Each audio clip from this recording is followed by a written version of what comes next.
یہ آل India radio Lahore ہے. آپ ہمارے اگلے اعلان کا انتظار کیجیے.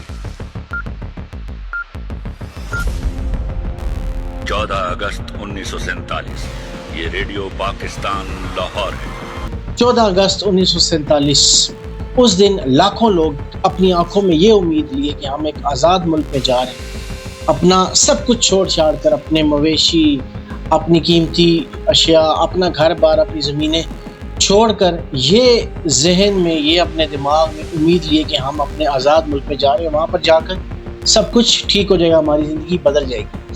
انہی میں ایک شخص ہے، اس کا نام ہے عبداللہ. وہ اسی خواہش میں، اسی خوشی میں، اسی امید میں پاکستان کی طرف چل پڑا. جیسے ہی یہ مہاجرین اور عبداللہ جب پاکستان پہنچا تو اس نے دیکھا کہ سڑکیں مہاجرین سے بھری ہوئی ہیں. گھروں کا کوئی سسٹم نہیں ہے، لائٹ نہیں ہے، ریلوے اسٹیشن کا سسٹم تہس نہس ہو چکا ہے، انفراسٹرکچر کا نام ہی کوئی نہیں ہے، بیوروکریسی ہے ہی نہیں. آرمی کو ایک نئے طریقے سے تیار کیا جا رہا ہے. اسٹیٹ کو خود نہیں پتا کہ اس نے کرنا کیا. لیکن انسان کی فطرت ہے کہ وہ ہمیشہ امید پہ زندہ رہتا ہے. عبداللہ بھی ان میں سے ایک ایسا شخص تھا جس نے امید کا دامن نہیں چھوڑا.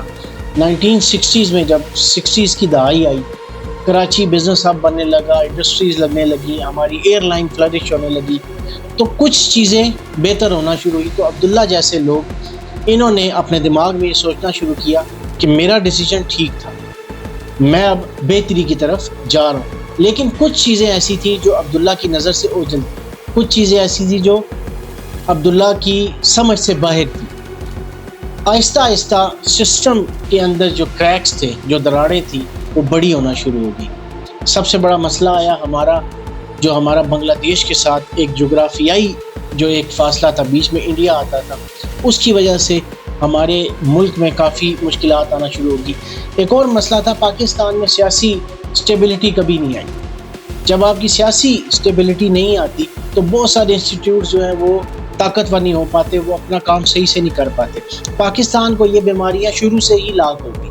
تو آہستہ آہستہ اب جو گراف پاکستان کا اوپر جا رہا تھا، آہستہ آہستہ وہ نیچے آنا شروع ہو گیا.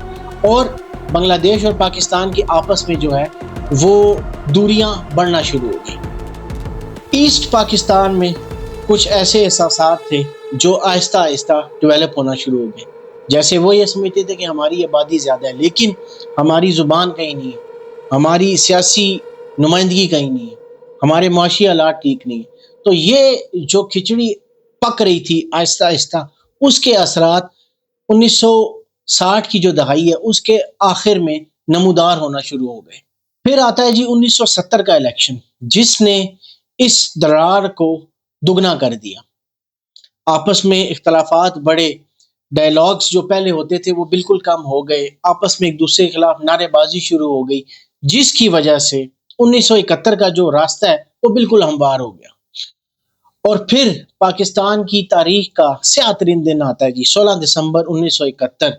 پاکستان ٹوٹ کے دو ٹکڑے ہو گیا اور بنگلہ دیش نامی ایک ملک دنیا کے نقشے پہ نمودار ہوا. یہ پاکستان کے لیے صرف ایک جغرافیائی نقصان نہیں تھا، ایک فیلنگ ہرٹ ہوئی. پاکستان کو ایک سٹیبلٹی کو پاکستان کی جھٹکا لگا.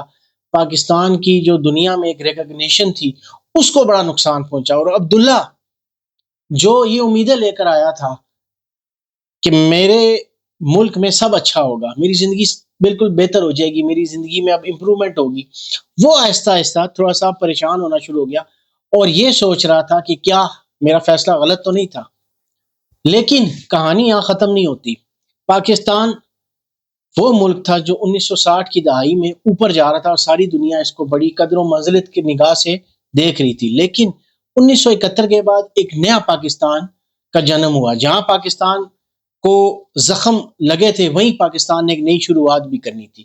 اور اب وہ نئی شروعات آگے کیا ہوا اور آج تک پاکستان کس پوزیشن میں ہے، یہ ہم اگلی ویڈیو میں ڈسکس کریں گے.